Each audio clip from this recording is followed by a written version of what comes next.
Let's talk about the NCAA division. One is much more big. For the 2026 for the Sweet 16, so number 1 UConn defeats number 4 North Carolina 62-42.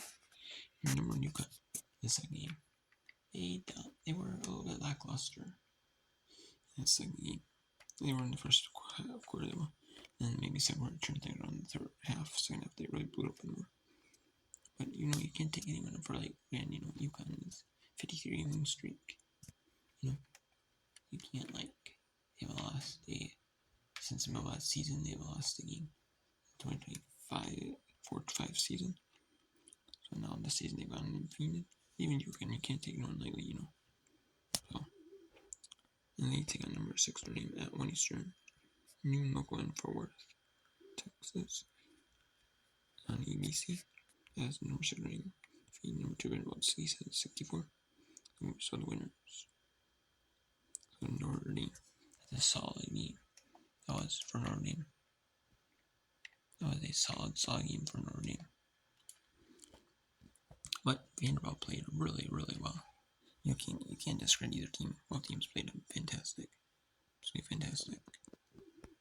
And we had number 1 UCLA.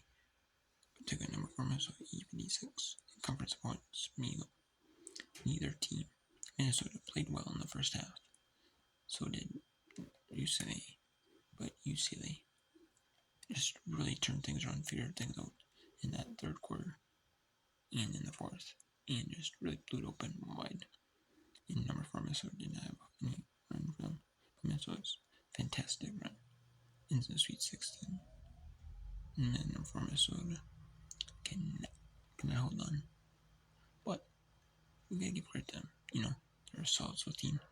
They weren't, they haven't made the NCAA tournament like a long time as a school, even just making around 64. So being a host, in their first time back in forever, after, especially they weren't it wasn't like a team that was just average, making other secondary tournaments. I mean, yeah, they made other secondary tournaments here and there, but it wasn't their WNIT, where they back when WNIT was second tier, where they had the CBI, the one inside the CBI, which is 8 games, where the WBIT started.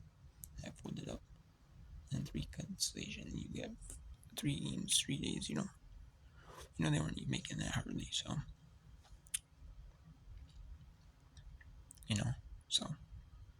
but no, Minnesota, so that's, you gotta give Minnesota the credit in the world. They exceed expectations, and, and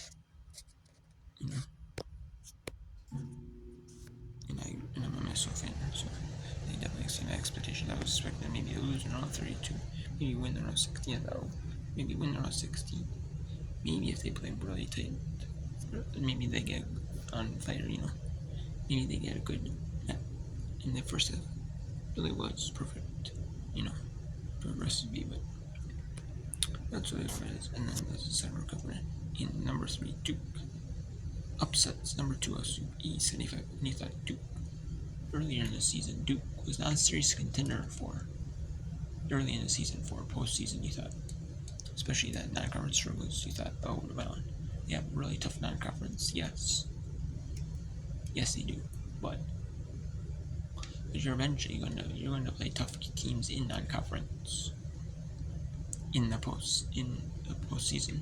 Tough teams you play non-conference, you're going to play similar ones. Maybe not the exact same teams, but similar ones in the postseason. And they definitely did, They played LSU again, beat them this time, and just Malaysia followed them for LSU in the first, but they really did. And she was the main contributor. They've had some secondary contributors, scoring a few here, a few there, but not anything major, And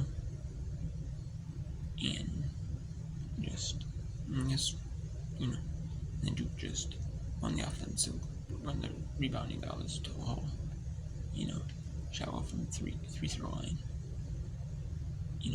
and just did a lot of things they need to win the rebounds and be better at the free throw line and defend without fouling. And they did that, pretty well.